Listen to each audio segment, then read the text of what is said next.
Y'all, it's the first time for everything, and this is my first time ever going live on social media.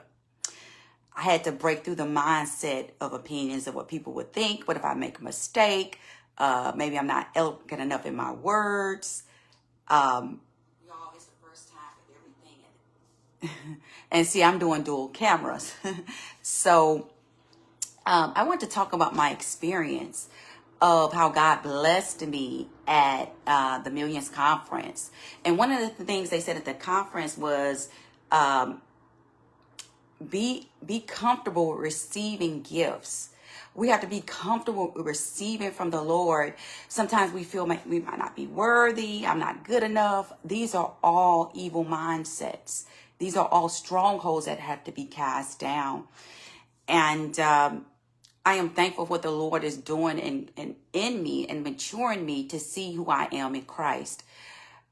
So the Millions Conference, that was my first time stepping out as a vendor.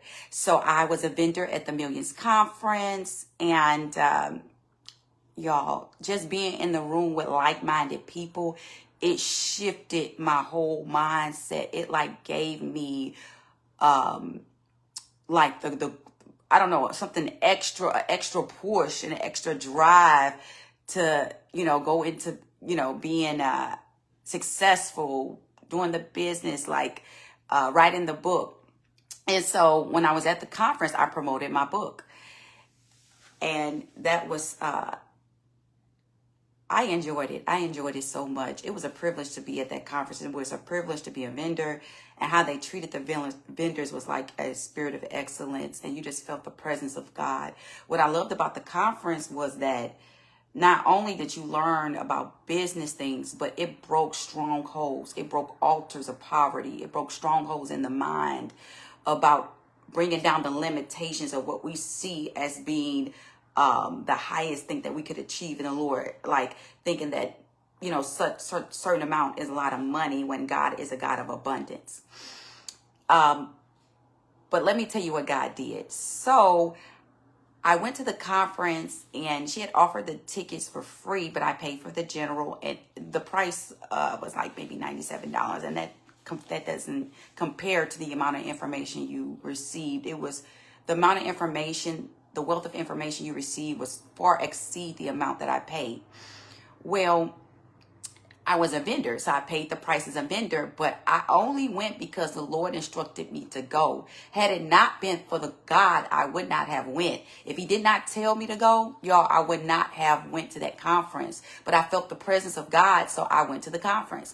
So I only got general admissions, which means that you get in where you fit in seat-wise. And so that mindset of expectation of the Lord, it was what God needed, an ammunition of faith for him to exceed my expectations. So while I'm at the conference as a vendor, I could not attend the VIP section because VIP part because I didn't pay for the VIP. Well, Tiffany sent out an email saying, email me, the first one who gets it gets VIP. And God had me look on the email, like the Holy Spirit saying, look down at your email. Hi, y'all. Thank y'all for joining. This is my first time doing this. Hey, Pamela. Hi, Karina. This is my first time doing something like this, y'all. I don't never do live, but the Lord is challenging me to come out of my comfort zone. And that was one of the things that I learned at the conference was coming out of your comfort zone. And sometimes we can get all this information, but we never implement it. So anyway, I sent her an email, and I got the tickets. I said, my God, I started praising God on the parking lot because these were $1,000 tickets.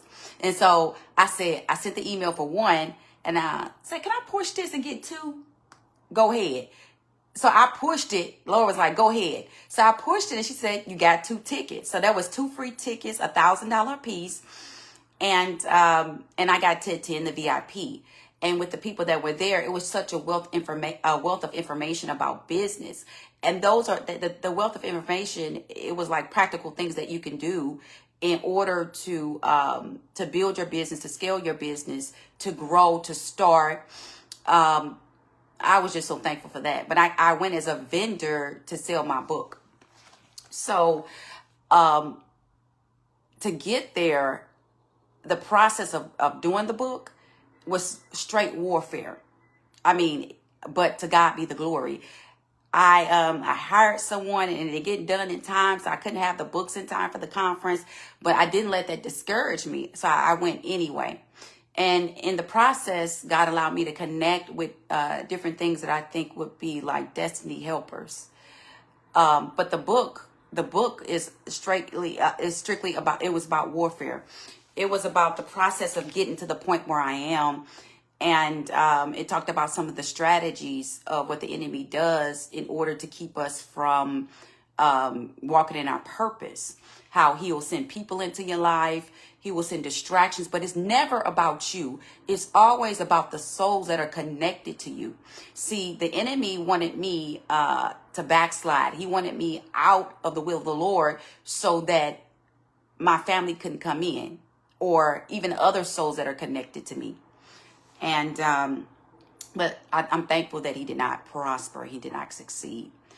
And I'm thankful that the book is out.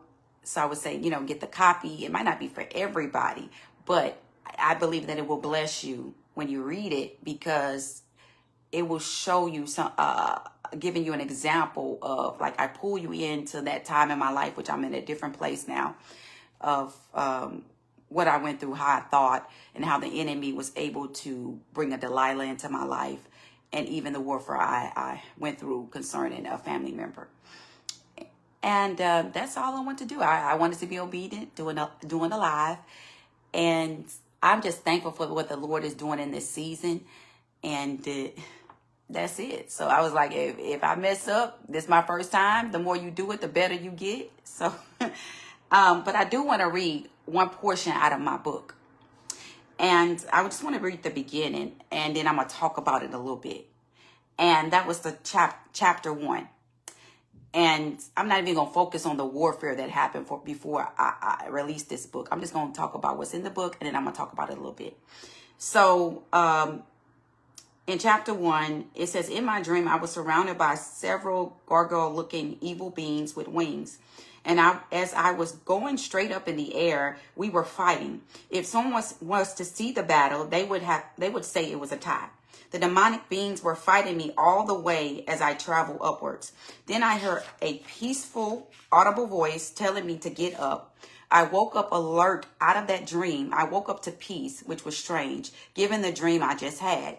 This was the first time I heard an audible voice of God. And I had no fear while in the dream or afterwards, because God did not give me a spirit of fear, but he gave me a spirit of power, love, and a sound mind. So when you truly understand that you are in the hands of Jesus, what do you have to fear? So this was years ago that I had this dream. And so what the Lord was telling me is that I was fighting with carnality or with carnal weapons, and it was by the grace of God that they did not overtake me. But I was not winning because I was not using his weapons to fight the battle. And so what the enemy was trying to do was to try to keep me in a certain place. God had told me to move. And then there was warfare to even step out in faith to move from St. Louis to Dallas. And when I overcame that and I moved to Dallas, that's when I seen victory and seeing my family come into salvation. But the reason why I put that in the dream, because it kind of ties into the things that I experienced in warfare. And part of it, a lot of it was like dream battle warfare. And then, you have to read the book because I don't want to give it away. But even it's not even about the book. My mindset was thinking about souls and how many souls will be blessed by reading this, by my testimony. Because in the book, I also talk about the strategies in these school systems to get the minds of the children. And now I don't have children personally, but I do have, niece, nephews, and I care about them like they're my own. But one of the things that my nephew experienced was while he was in the school system, there was a witch that taught him how to move in the occult and how to make a deal with the enemy. And now my sister at the time was not aware that this was going on. And a lot of parents may not be aware that stuff like this is going on in the school system. And when she found out, it was already too late. Like, he was full on demonized and was moving like an adult in the occult at about 8 or 9 years old. But that's not the focus of the book. But I talk about, like, connecting the dots, how certain things connect, certain strategies of the enemy connects to get you out of your purpose. So as I was at the conference, at the Millions Conference, I was sharing this with the lady, and she walked by, and she was a school teacher. And she shared with me her experience in the school system. Now God has her operating in deliverance. And she told me, like, every parent needs to read that book. And the reason why every parent needs to read this book, because a lot of them are blind to what's going on in the school system. They're not even aware on how much the enemy has infiltrated and taken territory in the schools, not just with promoting witchcraft books, but having teachers that are sorcerers, teachers that are witches, that are being used by the enemy to initiate children into witchcraft. And so she said that this was very important, that a lot of parents read this book or even be aware of it, because I bring awareness in the book about some of the things that the enemy does when we're not even paying attention, when we're not on the wall watching or praying. And that's all I wanted to share on this live. It wasn't as bad as I thought, stepping out. It wasn't as bad. I might have trouble up on little words as I was reading it. But it'll get better. And I thank you all for watching. I love you all. And I think that's it. I'll be back. Because, at the conference, they said you need to start doing this daily. So I'm going to practice. I can't say I'll do it every day, but I'm going to practice doing lives until it gets better. So thank you all for watching.